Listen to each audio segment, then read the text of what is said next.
The Charlotte Ledger Podcast is a member of the Queen City Podcast Network. Hey, it's Tony Mecia with the Charlotte Ledger, and you're listening to the Charlotte Ledger Podcast. This is a special edition short podcast on the 2024 primary election. We're looking at the Democratic ballot in Mecklenburg County, county commission races, General Assembly, Congress, Council of State, and some of those obviously bleed into surrounding counties as well.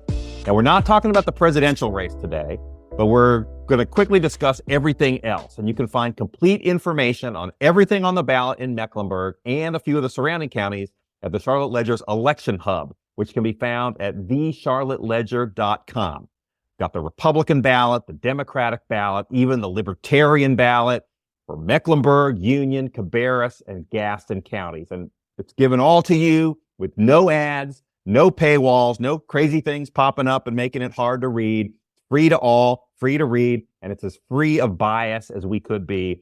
We're just interested in keeping you informed. It's at thecharlotteledger.com.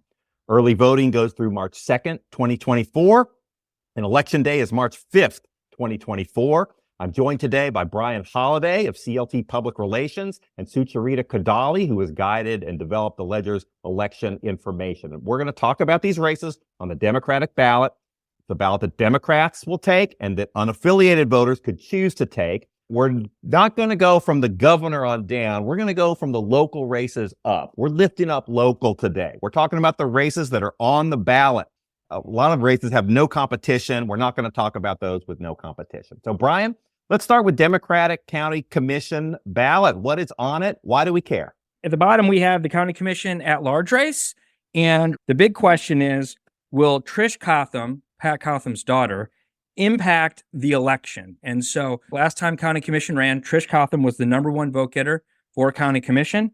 And this year, with the controversy of Trish Cotham becoming a Republican, how will that bleed over to her mother's race? So Pat Cotham is extremely popular. The other thing that's interesting about this race is if you go back to the school board and the school bonds, Arthur Griffith and Pat Cotham were kind of on the other side of that issue. Not completely, but kind of on the other side of that issue. By the other side of the issue, you mean they were skeptical of the $2.5 billion CMS school bonds? That's what you mean. They did not support it when it came to the vote for the first time. Now, at the end, they probably got on board, but in the beginning, they were skeptical, yes.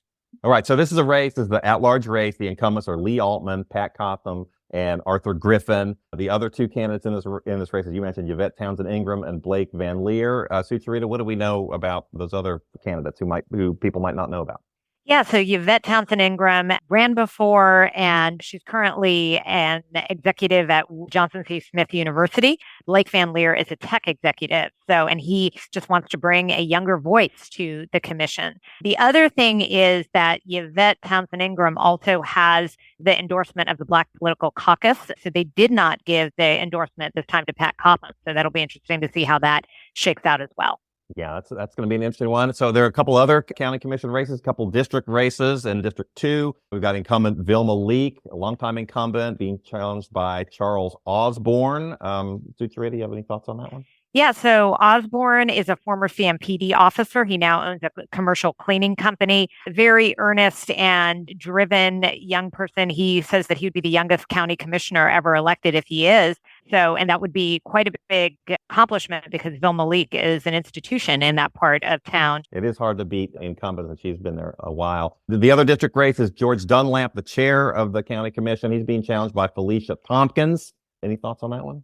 I would say that that's not as competitive as District 2, only because Felicia Tompkins has just not been as responsive to a lot of outreach that we've had. She is in the healthcare space. George Dunlap has been on the commission and in local politics for 20 years. All right, let's keep it moving. North Carolina General Assembly, the state legislature. Bryan, what are the highlights? Well, I think the most interesting race is Senate District 41. We have 4 candidates in this race. Kendrick and Caleb are part of this a younger, more progressive aspect of the Democrat Party. This is Kendrick Cunningham and Caleb Tedros, I think it's pronounced. Yes, exactly. And they've actually been political their entire life, if you kind of look at it. Very active in college. Caleb continues to be active with the Black Political Caucus, and they're both under 40. And then if you take Bob Bruns on the other side of that, he is a solid Chamber of Commerce style Democrat. And he has been just working in the bank for a very long time. And then if you look at Lucille Puckett, She has run 5 of the last 6 election cycles and ran for mayor for the last 3 times in a row. The other big one, I think, is going to be House District 105. This is Matthews, Mint Hill, parts of South Charlotte. This is one a lot of Democrats are watching and really keeping their fingers crossed on for November. What's going on there? All right, so this is the sexy race. It's who's going to face Trish Cotham in the general. There's 3 candidates, and they all launched their campaigns with the same message. I'm not Trish Cotham. And now they've actually had to start getting into identifying with the voters who they are, who can best replace Trish Cotham, and who can do that job. So this one, I think, is going to be really interesting. The differences between these candidates you have is Yolanda Holmes or Dr. Yo. She ran last time and came in second place to Trish in that Democrat Party. She's running with a message that's kind of on the glow with Dr. Yo, so that's kind of fun. And then Terry Lansdowne.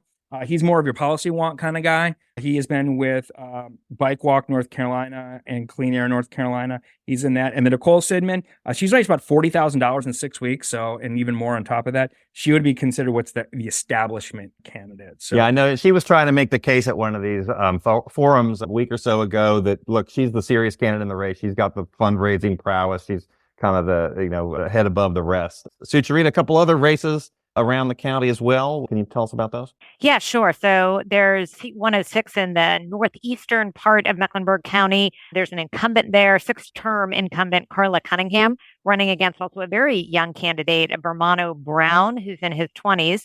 We also have House 98, that's Huntersville area. So we have 2 women. There's Beth Helfrich. Her family actually owns the Summit Coffee brand, which you may be familiar with.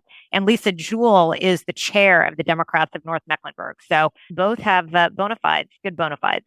Okay, we're going to keep it moving. There's a North Carolina Supreme Court race, Associate Justice Seat 6. This is on the Democratic side. The winner of this primary will face Republican Jefferson Griffin, who has no opposition in his Republican primary. The 2 people running, Laura Christina Cubbage and Allison Riggs. Allison Riggs was appointed by Governor Cooper last year to the seat, so it's sort of a re-election, but she hasn't really been elected, but they're facing off in that one. We've got a congressional race, U.S. Congress, District 14, that covers Cleveland, Gaston counties, a few other counties, and has parts of Mecklenburg, northern Mecklenburg, and some of the western and southern edges. And this is the one, the winner will face the Republican who wins in the Republican primary. That's a race that includes House Speaker Tim Moore. So what do we know about these 2 candidates for U.S. Congress District 14?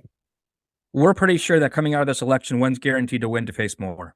All right, we got Pam Gannant and Brendan McGinnis. Pam Gannant is a former nurse and the Army veteran, and she ran Burke County Democrats. And Brendan McGinnis is a former financial advisor. Okay, let's turn our attention quickly to the Council of State. What do we have going on there? We have a number of races. This is the people who lead executive branches. These are statewide races.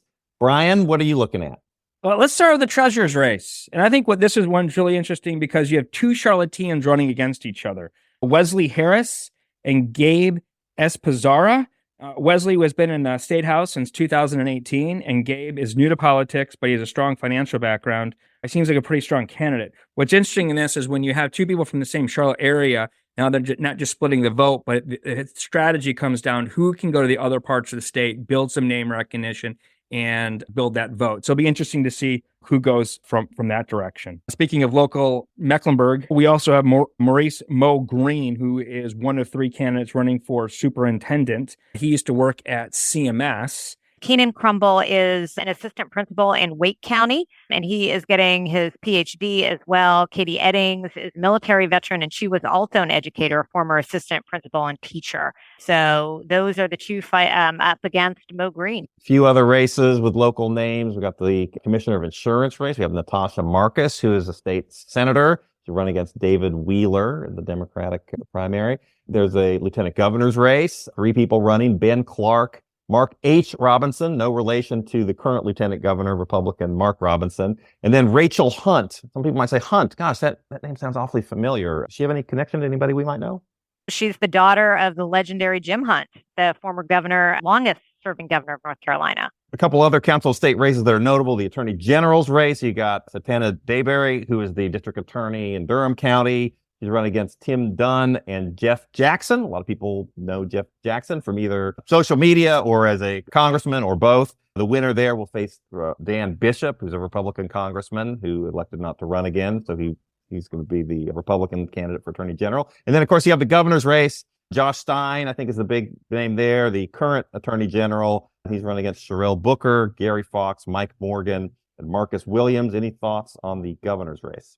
I will tell you that Mike Morgan has a political ad that's one of the best political ads I've seen in a really long time. And he was a former Supreme Court justice. So even though he probably trails in fundraising behind Josh Stein, he does have former elected office experience. Okay. Well, I think we've covered it. We did it pretty well, pretty quickly. Thank you both. That's going to be a wrap. Good work. Again, you can find the full information, candidate summaries, questionnaires, some videos, and more at thecharlotteledger.com. And to our listeners, thank you for listening. Charlotte Ledger Podcast is produced by the one and only Lindsey Banks. QueenCityPodcastNetwork.com.